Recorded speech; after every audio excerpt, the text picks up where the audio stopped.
समय की अगर हम बात करते हैं तो ऐसे बहुत सारे उदाहरण हैं महिलाओं के, जिसे हम थेरी गाथा के ग्रंथ में देखते हैं।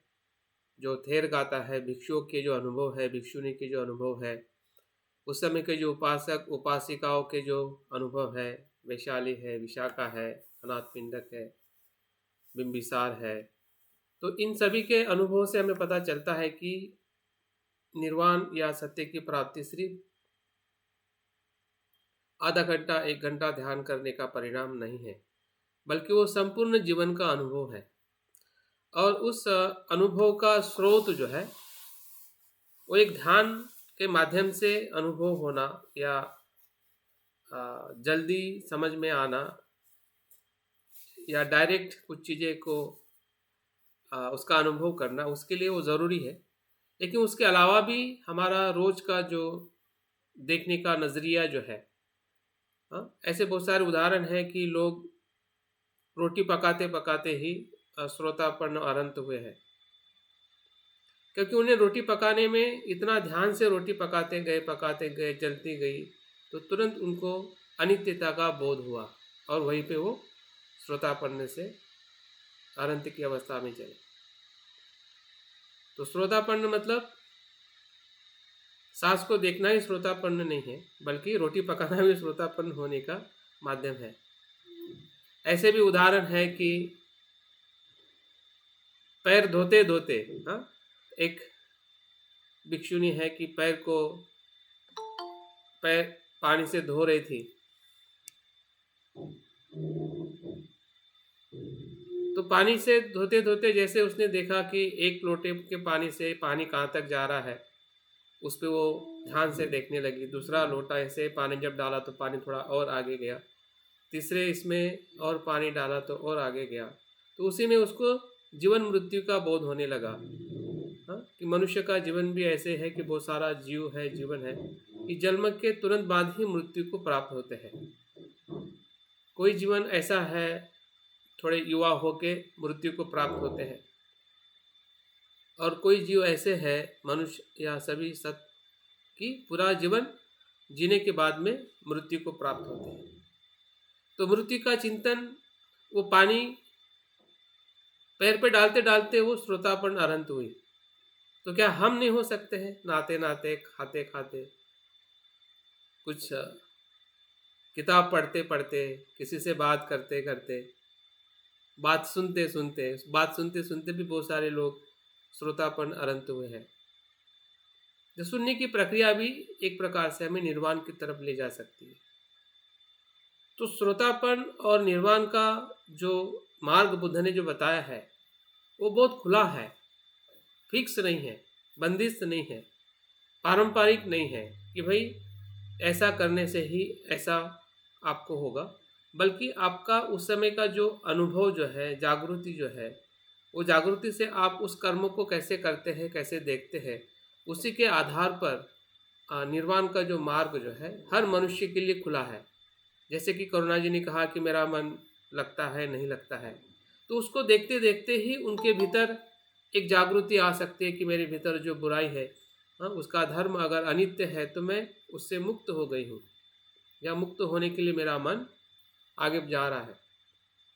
तो अनित्यता के बोध से या जो बुद्ध की जो शिक्षाओं का जो अनुसरण जो है वो हम हर जगह पे, हर तरीके से, हर क्षेत्र में, हर विषय के साथ में कर सकते हैं।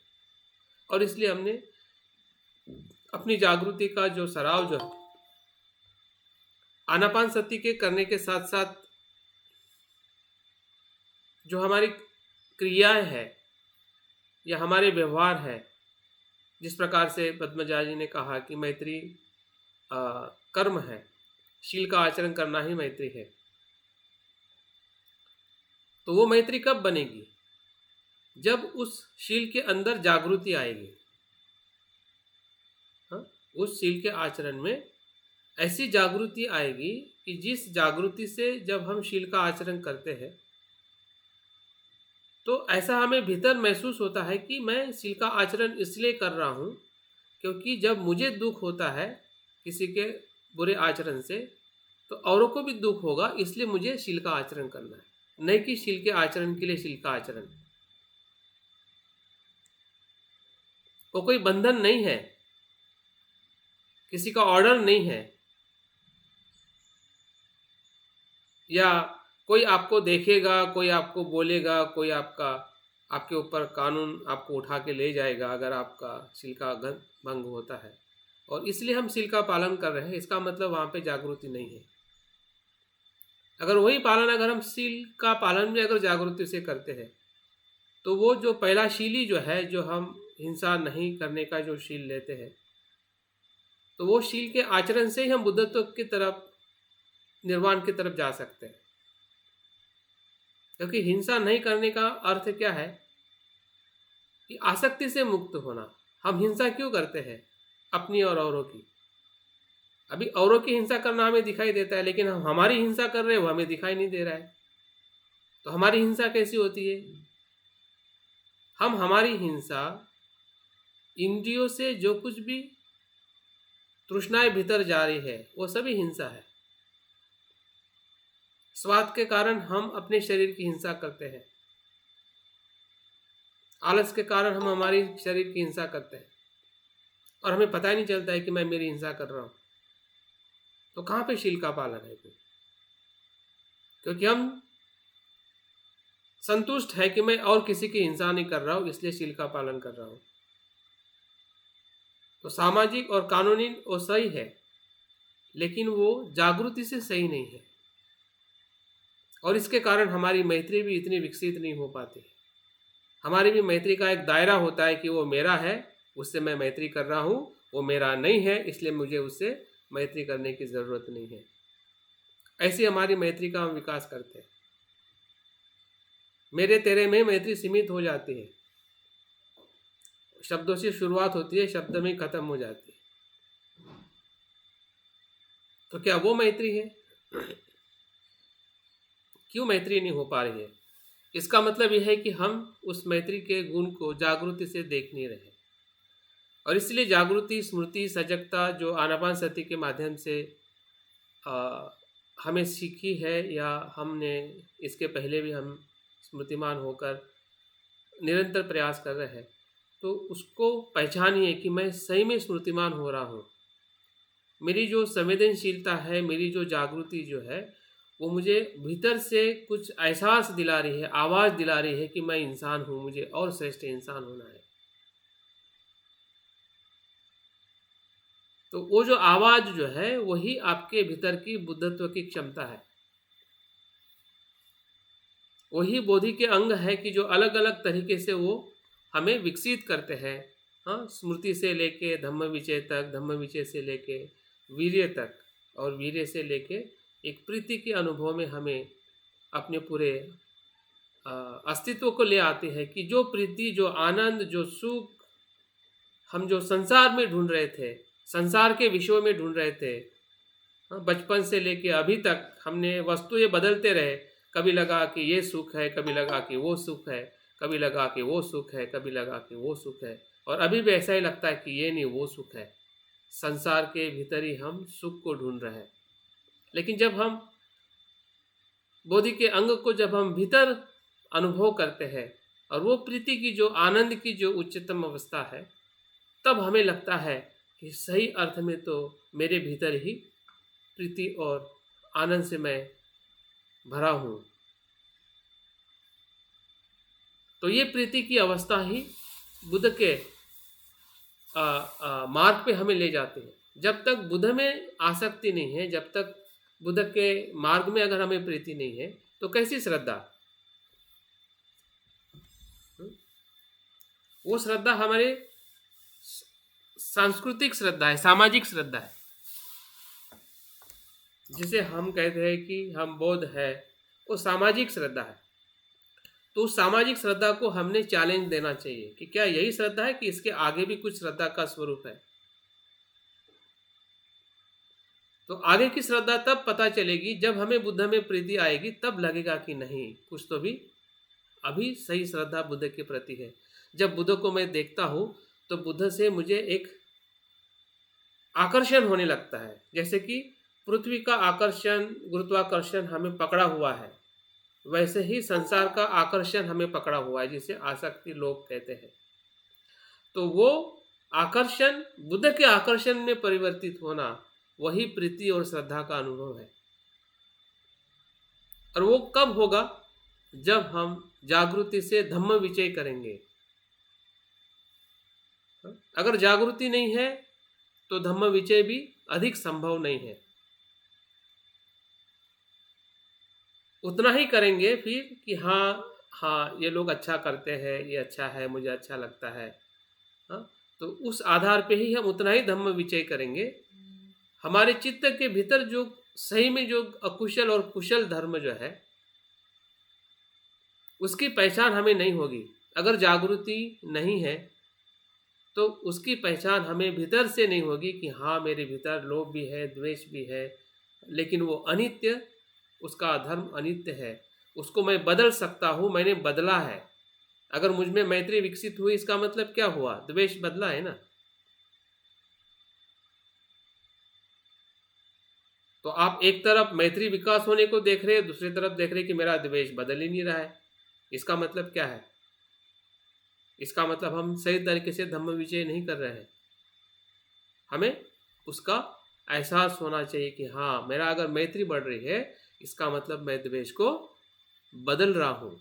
और बदला वाला बदलने का स्वभाव नहीं होता तो हम मैत्री नहीं कर पाते। अगर द्वेष नित्य होता तो मैत्री में कैसे हम कार्य करते, मैत्री का विकास कैसे करते?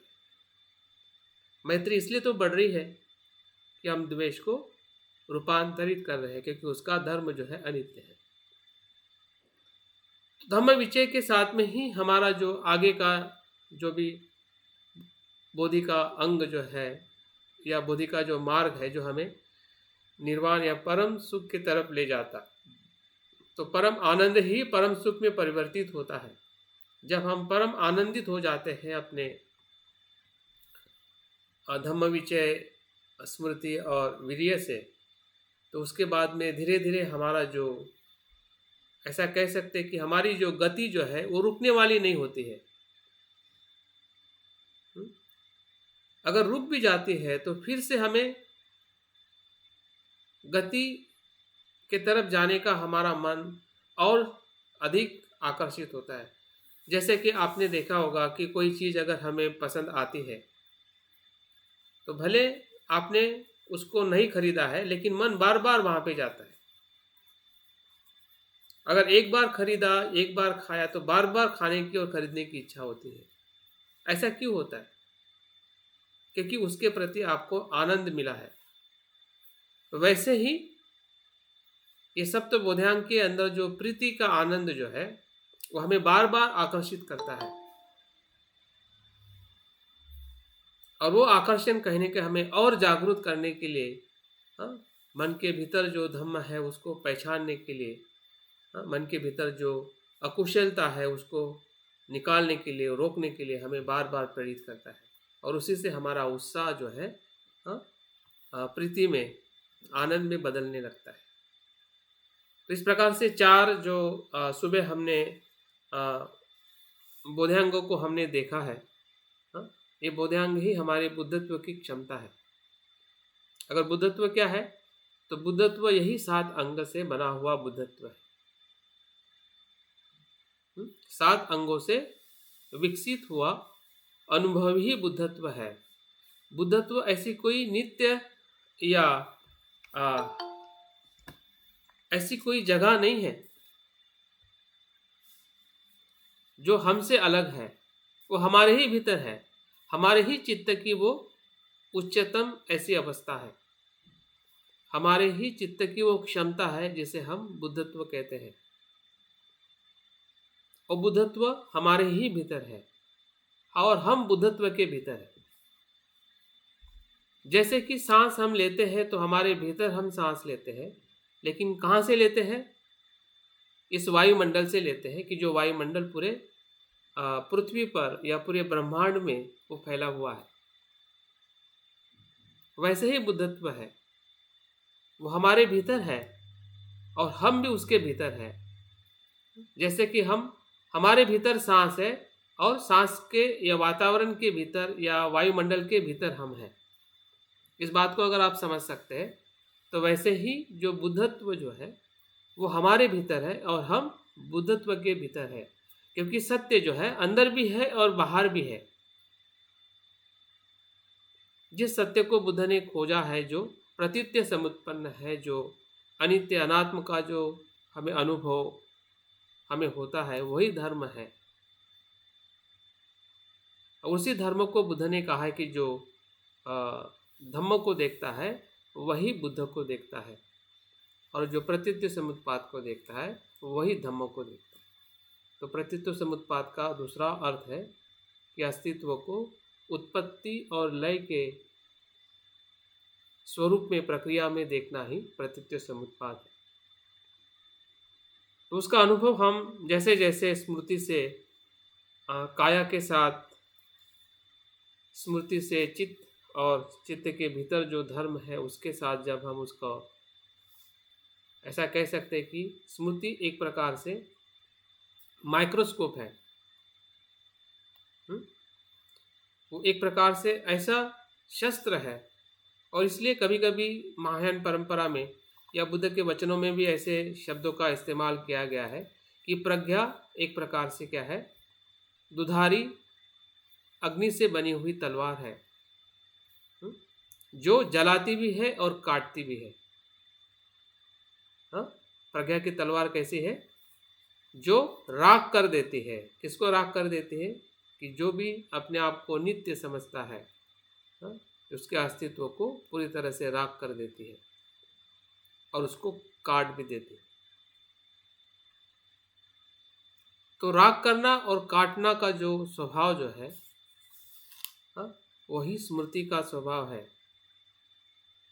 और स्मृति का धीरे धीरे जैसे जैसे हम विकास करते हैं तो अलग अलग बोधि के अंग में वो विकसित होते रहता है। इसलिए आनापान सति सूत्र के माध्यम से बुद्ध ने सप्त बोधांग का विकास कैसे किया जाता है, उसका भाव खूबी से हमें मार्गदर्शन किया है। तो इस मार्गदर्शन के आगे हम और 3 जो बोधि के अंग है जो हमने सुबह के सत्र में उसका हम अभ्यास नहीं कर पाए, तो उसका अभ्यास अभी हम करने वाले हैं। तो 5वां जो बोधि का अंग जो है वो है प्रशब्दि। ये प्रशब्दि शब्द को थोड़ा हमने शब्द में थोड़ा कठिन लगता है कि प्रशब्दि का मतलब क्या है। प्रशब्दि का सीधा और सरल मतलब है शांत होना, शांत होना, शब्द प्रशांत होना, तनाव से मुक्त होना। तो तनाव से मुक्त होना, शांत होना, यही प्रशब्दि है। तो जैसे प्रीति का अनुभव 90% शरीर के साथ में जुड़ा हुआ है, शरीर के भीतर की जो कुछ भी अशुद्धता है, शरीर के प्रति जो हमारी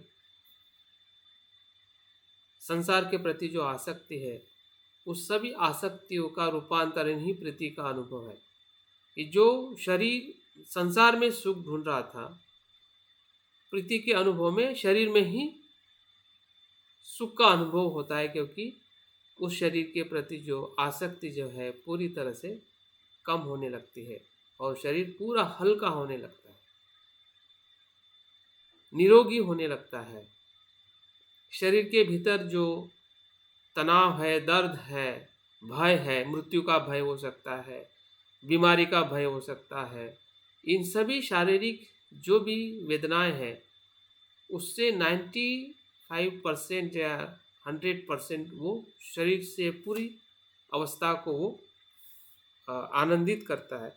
तो प्रशब्दि क्या करता है? प्रशब्दि हमारे चित्त की अशांति को शांत करती है। जो चित्त के भीतर जो तनाव होता है, चिंता होती है, भटकाव होता है, उन सब से शांत हो जाना। क्योंकि जहाँ पे शरीर शांत होता है वही शांतता मन के भीतर मन को शांत कर देती है। और प्रीति बोधांग से ही प्रशब्दि बोधांग का विकास होने लगता है। मतलब मन प्रफुल्लित हो जाता है। मन के भीतर जो शुद्धता है, कुशलता है, वही हमारे सांस का धर्म बन जाता है। चित्त में जो भी क्लेश है वो पूरी तरह से शांत हो जाते हैं, डाउन चले जाते हैं। पूरी तरह से समाप्त तो नहीं होते हैं, लेकिन जैसे कि अगर हम उदाहरण के तौर पे देखते हैं तो जो गंदा पानी होता है, अगर गंदा पानी या कचरे वाला पानी जब वो शांत हो जाता है तो कचरा और जो गंदगी है नीचे चली जाती है और ऊपर पूरी तरह से पानी शांत और शुद्ध होता है। उसी प्रकार की ये प्रसिद्धि की अवस्था है, हाँ, जिसमें हम हमारा चित्त पूरी तरह से तनाव मुक्त हो जाता है, हाँ, सहज हो जाता है, सरल हो जाता है। मतलब शरीर और मन के साथ में जो हमारा द्वंद्व जो है, बाहर भटकने का या संसार में बंटने का, ये तेरा है मेरा है, सुख है दुख है, यह द्वंद्व से हम पूरी तरह से शांत हो जाते हैं। यश अपयश जो 8 प्रकार के जो लोक स्वभाव जो है, 8 प्रकार के जो लोक स्वभाव है, जिसमें हमेशा हमारा मन विचलित रहता है, सुख और दुख की घटना के साथ विचलित रहता है, यश अपयश के साथ, निंदा प्रशंसा के साथ, हानि और लाभ के साथ, हाँ? अगर देखे जाए तो ये 8 प्रकार के जो स्वभाव है, हाँ, इसी से हमारा मन हमेशा सुबह से लेके शाम तक या पूरे जीवन भर अगर हम देखें तो इसी द्वंद्व में ही हमारा मन विचलित, तनाव, भय, चिंता, जो आजकल जितने भी प्रकार की मानसिक बीमारियां हैं, जिससे हमारे हार्मोन्स डाउन हो जाते हैं, हमारा जो रोग प्रतिकारात्मक शक्ति है वो भी वीक हो जाती है, ब्लड प्रेशर, डायबिटीज़, जितनी भी लिस्ट अगर हम बीमारी की निकालें, हाँ, तो इसी द्वंद्व के कारण ही हमारे जीवन का हिस्सा बनी हुई है। लेकिन जब हम सप्त बोधांग के इस बोधांग का विकास करते हैं तो हम ऐसा कह सकते हैं कि जो सप्त बोधांग जो है, ये हमारे भीतर की जो शुद्ध चेतना है, बुद्धत्व की चेतना है, वो कितनी पावरफुल है। और इस पे पिछले 10 या 20 वर्ष से काफ़ी संशोधन हो चुका है, और इतना संशोधन हो चुका है कि इसके ऊपर अध्ययन भी किया जा रहा है। बहुत बुद्धिस्ट साइकोलॉजी है, स्पिरिचुअल साइकोलॉजी है, पॉजिटिव साइकोलॉजी जो है, ये 10 साल के पहले इसका नाम नहीं था। 10 साल के पहले इन साइकोलॉजी का, इस शिक्षाओं का नाम नहीं था। जैसे जैसे लोग बुद्ध के शिक्षा के संपर्क में आए, बुद्ध की शिक्षा को लोगों ने जब अध्ययन किया, जाना, और तब लगा कि सबसे बड़ा साइकोलॉजिस्ट तो बुद्धिस्ट साइकोलॉजी है। और वहाँ से हम देखते हैं कि पूरे मानसिक जो भी शाखा है, हाँ, मनोविज्ञान की जो शाखा है, उसमें पूरी तरह से विशेषता ध्यान की और बुद्ध की शिक्षा का अनुसरण करते हुए उसका ट्रीटमेंट, थेरापी और हीलिंग जैसे जो टेक्निक्स है, ये इसी में से ही बाहर आए हैं। तो ये उस व्यक्ति के साथ या हमारे साथ जब उस ध्यान के अनुभव में व्यक्ति या जागृति के प्रक्रिया में जब व्यक्ति का मन आता है और उसको उस प्रकार से ट्रीटमेंट दिया जाता है, हाँ, तो हम देखते हैं कि यही तनाव मुक्त करने की सबसे बड़ी दवाई है। प्रशब्दी क्या है? सभी प्रकार के तनाव, चिंता, भय से मुक्त होने की अवस्था है। सभी मानसिक बीमारियों से मुक्त ऐसी अवस्था है जो सप्त बोधांग से हमें प्राप्त होती है, और उसके तो हम वारिसदार हैं, हाँ? जिस मार्गों को बुद्ध ने बताया है, और इसलिए बुद्ध को महावैज्ञ कहा जाता है, महर्षिराज कहा जाता है। वो डॉक्टर है और महान डॉक्टर है। सभी बीमारी की जो दवाई है, मार्ग है, बुद्ध के पास में है। तो उसी में से सप्तबोधियांग एक ऐसा अनूठा मार्ग है कि जिस मार्ग का अनुसरण करते हुए हम सभी दुखों से मुक्त हो सकते हैं। और उसकी ये दूसरी सबसे बड़ी अनुभूति है जब हम शारीरिक रूप से हम सुखी और आनंदित होते हैं, और प्रशब्दी मानसिक सुख से हम आनंदित और सुखी होते हैं। तो ये सबसे बड़ा परिणाम है, हाँ, जो हमें आनापानसति ध्यान हो या किसी भी प्रकार की ध्यान की जो अवस्था का अनुभव हम लेते हैं, वितर्क प्रीति वितर्क विचार प्रीति सुख एकाग्रता, हाँ, तो इन ध्यान के अनुभव में भी हमें इस बोधांग का हमें अनुभव होता है। मतलब ऐसा नहीं है कि ये सब तो बोधांग का ही अनुभव है।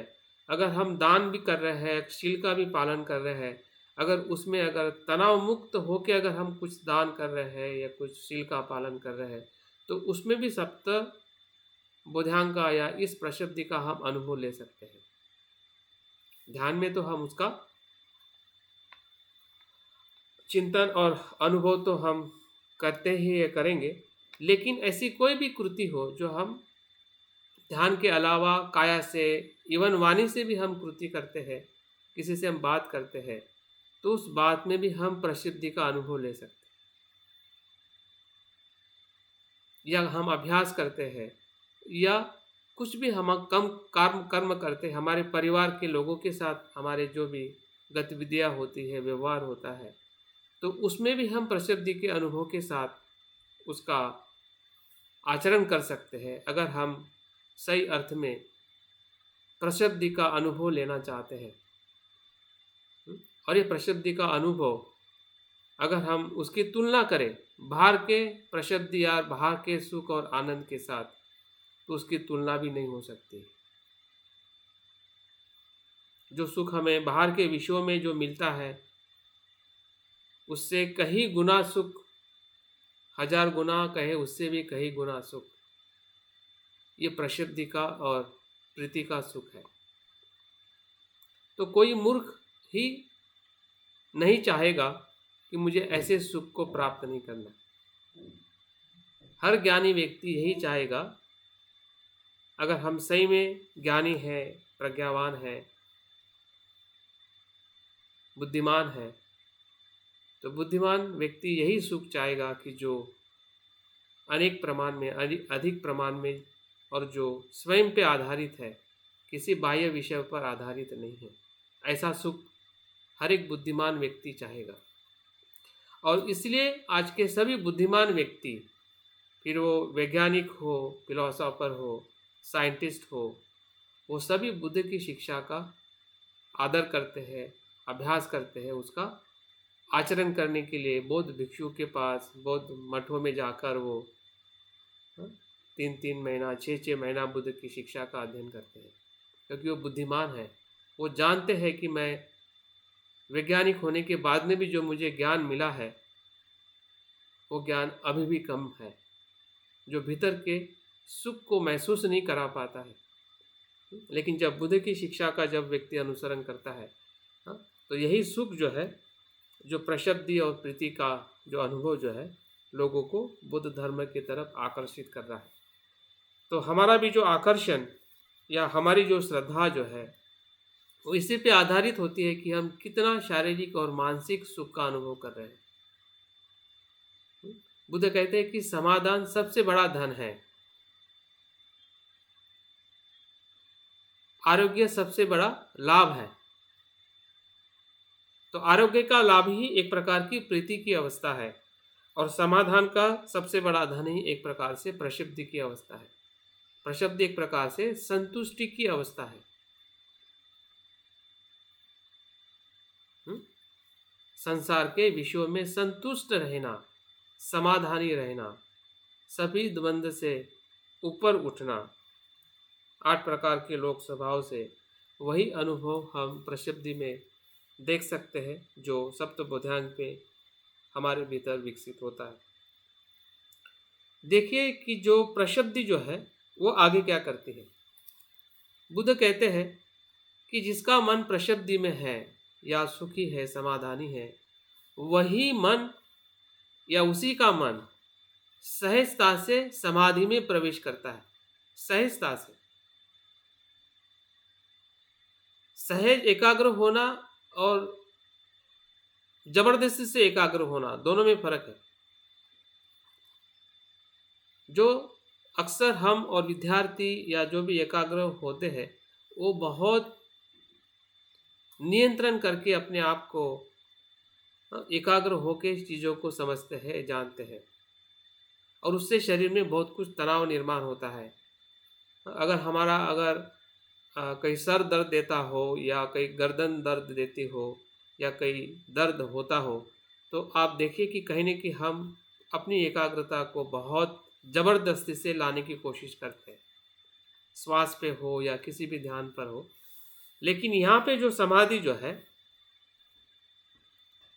और इस समाधि में प्रवेश होने का जो पूर्व कारण है, वो है मन की प्रशब्दि। जो मन प्रशब्द है, मन शांत है, मन समाधानी है, तो आप किसी भी विषय में सहज आप एकाग्र हो सकते हैं। और वो चित्त की एक अपनी अवस्था है।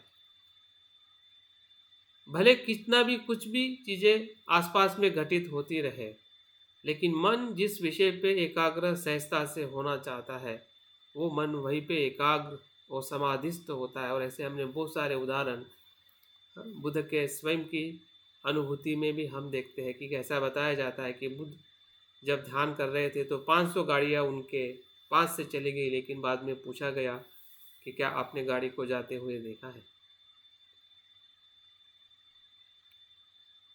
तो ये समाधि का जो चित्त जो है, ये तभी हमें समझ में आता है या उसका हम अनुभव कर सकते हैं कि जब हम प्रीति और प्रशब्द के अनुभव के साथ आगे बढ़ते हैं या समाधिस्थ होते हैं। और समाधि का जो अर्थ जो है, जो बुद्ध घोष ने बताया है, या बुद्ध भी जो समाधि को समत और विपश्यना के दो स्तर में उसको विभाजित करके बताते हैं कि मन का शांत होके सत्य को देखना ही उपचार समत और विपश्यना का अनुभव है। और समाधि को और दो प्रकार से विभाजित किया जाता है, जिसे उपचार और अर्पणा समाधि कहते हैं। उपचार वो समाधि है कि जिस समाधि के भीतर हमारे 5 न्यूरॉन शांत हो जाते हैं। इसका मतलब क्या है? वो प्रशब्द की अवस्था है। जब 5 न्यूरॉन शांत हो जाते हैं, इसका मतलब मन सभी जो काम छंद है, व्यापाद है, थिनमिद है, उद्युक्त कुकुच्च है, विचिकित्सा है, इन 5 न्यूरॉन से वो शांत हो जाता है। और वही उपचार समाधि का उसका अर्थ है। और जैसे ही उपचार समाधि में हम 5 न्यूरॉनों से शांत हो जाते हैं, वैसे ही अर्पणा समाधि में हम प्रवेश करते हैं। अर्पणा का मतलब उस विषय के साथ और गहरे स्तर पर जाते जाते प्रथम, द्वितीय, तृतीय, चतुर्थ ध्यान के भीतर जाना, समर्पित कर देना उस ध्यान के भीतर जाने के लिए। तो वो एक रूपता जो है, भंते संरक्षित जी उसको 2 प्रकार से बताते हैं, समतल एकाग्रता और एक ऊर्ध्वगामी एकाग्रता। समतल का मतलब है कि मन 5 न्यूरॉनों से शांत हो जाता है, स्थिर हो जाता है एक जगह पर। शारीरिक और मानसिक हलचल, तनाव सब शांत होना ही समतल एकाग्रता है। और वही समतल एकाग्रता ही हमें ऊर्ध्वगामी एकाग्रता की तरफ ले जाती है।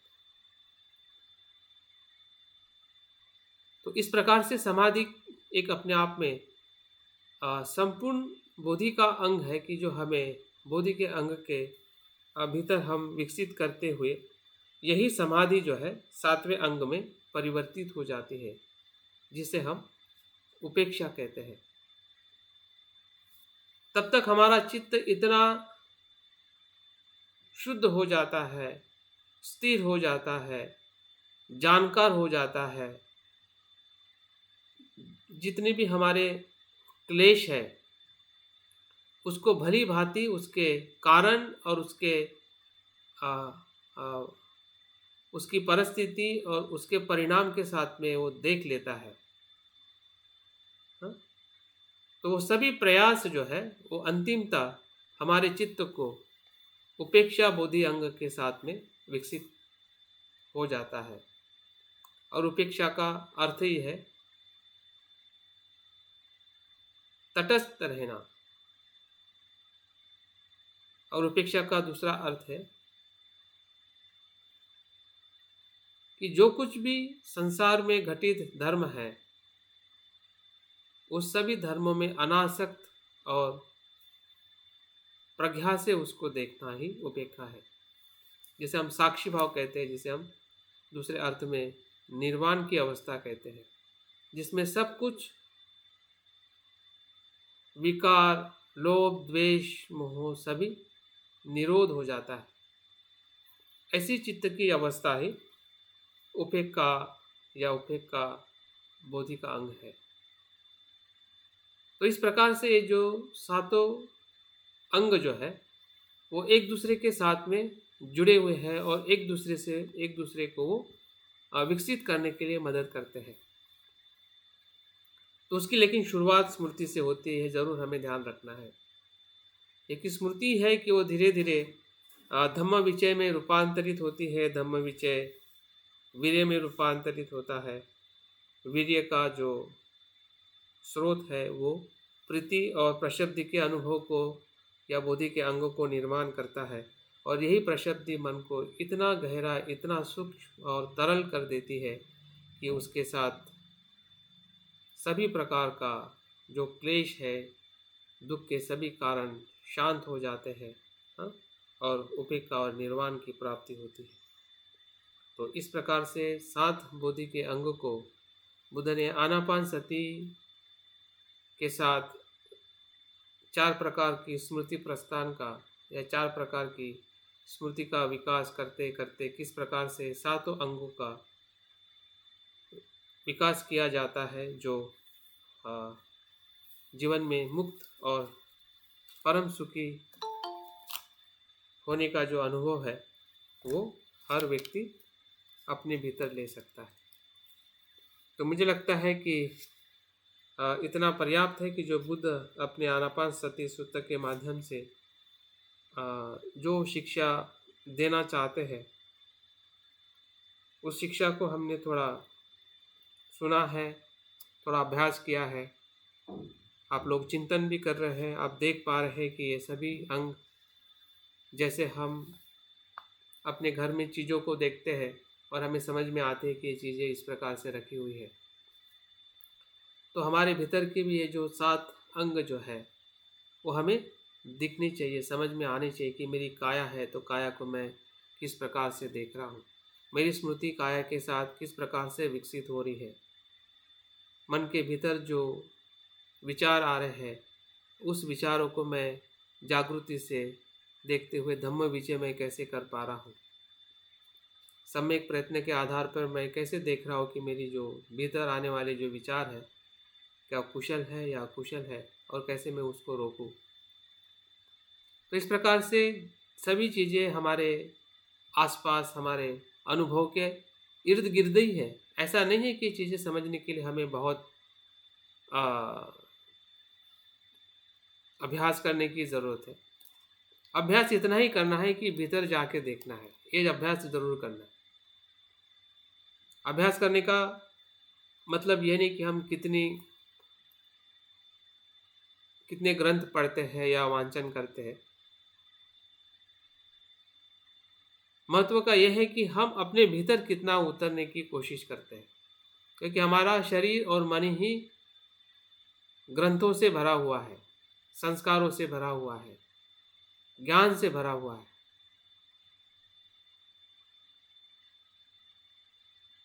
और उस ज्ञान को देखना और उसका अनुभव करना बुद्ध की शिक्षा का यही निर्देश है, यही उद्देश्य है कि अगर हम भीतर देखना सीख जाए, भीतर में ही वो चीज़ों को अभ्यास करना सीख जाए कि जब हम इंद्रिय की बात करते हैं तो तुरंत हमारे 6 इंद्रियों की तरफ हमारा ध्यान जाना चाहिए कि मैं आँखों से क्या देखता हूँ और देखने के बाद में क्या होता है। क्या वो रूप मुझे आकर्षित करता है, मैं आकर्षित होता हूँ, क्या तृष्णा होती है या मैत्री होती है। तो वो धर्म है, उस किताब को पढ़ना है, हमारे इंद्रियों को पढ़ना है, हमारे काया को पढ़ना है कि काया के साथ हम शरीर के साथ कैसे हमारा अनुभव है, किस प्रकार से उसके प्रति मैं जागरूक रहता हूँ और नहीं भी रहता हूँ तो उसकी भी जागृति होना बहुत ज़रूरी है। अगर हम किसी का अपने लिए और किसी के लिए अगर हम बुरा कर रहे हैं तो उस बुरा करने की भी हमें जागृति होनी चाहिए कि मैं बुरा कर रहा हूँ। तो वो जागृति क्या करेगी कि आपको बुरा ही नहीं करने देगी। पहली बात, अगर आपने कर भी लिया तो दोबारा करने नहीं देगी। एक तो आपकी जो भी बुराई की जागृति है या अकुशल कर्म और अकुशल जो हमारे गुण है, उसकी अवगुण है, उसकी जागृति का हमें इसलिए लाभ है। एक तो वो आचरण होने नहीं देगी अगर जागृत है। द्वेष के साथ में अगर जागृति है तो आप द्वेषपूर्ण व्यवहार कर ही नहीं सकते।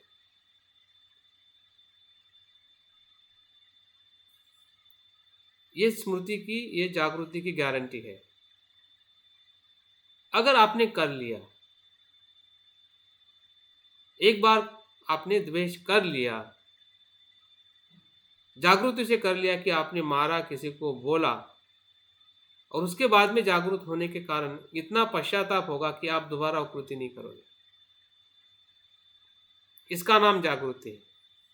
और इसलिए हमारे अकुशल धर्म के साथ अकुशल जो कुछ भी हमारे व्यवहार है, अकुशल जो भी हमारा चित्त जो है, उसके साथ में हमें जागरूक रहना ये हमारे लिए बहुत ही लाभदायी है, ताकि हम और कुशल हो सके और शुद्ध हो सके, और वही शुद्धता हमें प्रीति, प्रसिद्धि और समाधि और निर्वाण की तरफ ले जा सके।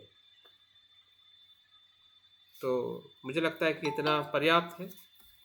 जो बातें मैंने सुत्त के आधार पे बताई है, कुछ बातें मेरे खुद का अनुभव चिंतन के आधार पे भी कुछ बातें मैंने आपको बताई है, जो सुत्त में इतने विस्तार में नहीं है।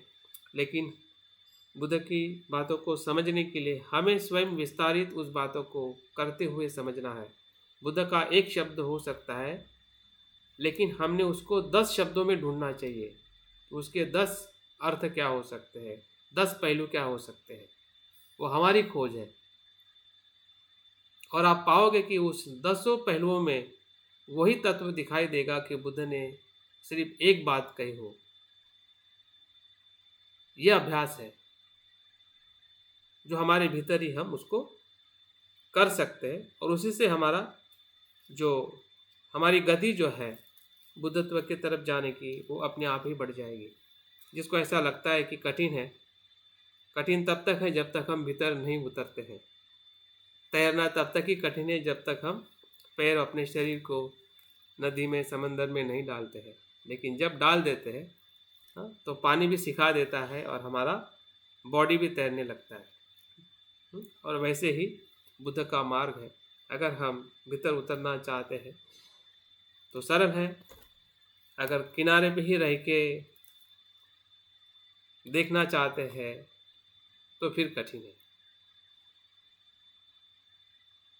तो उसके प्रति भी जागरूक होके जो जीवन का अर्थ है कि बाहर खड़े रहने से अच्छा भीतर डुबकी मार के तैरना ही अच्छा है, इसका निर्णय लेना यही हमारी बुद्धि का, प्रज्ञा का सबसे बड़ा कार्य है जो हम कर चुके हैं। और फिर से हमें बार बार एक कार्य करते रहना है ताकि हम और गहरे भीतर धम्म के प्रवाह में हम आगे जा सकें। तो बहुत बहुत धन्यवाद। जो बातें मैंने बताई है आप लोगों ने सुनी है, समझी है। और अभी हम ध्यान के अगले पड़ाव में हम पढ़ जाते हैं। 2 मिनट का ब्रेक लेते हैं। अगर किसी को कुछ प्रश्न करना है तो थोड़ा बात आप कर सकते हैं। उसके बाद हम ध्यान की शुरुआत करते हैं। धन्यवाद। जय हिंद।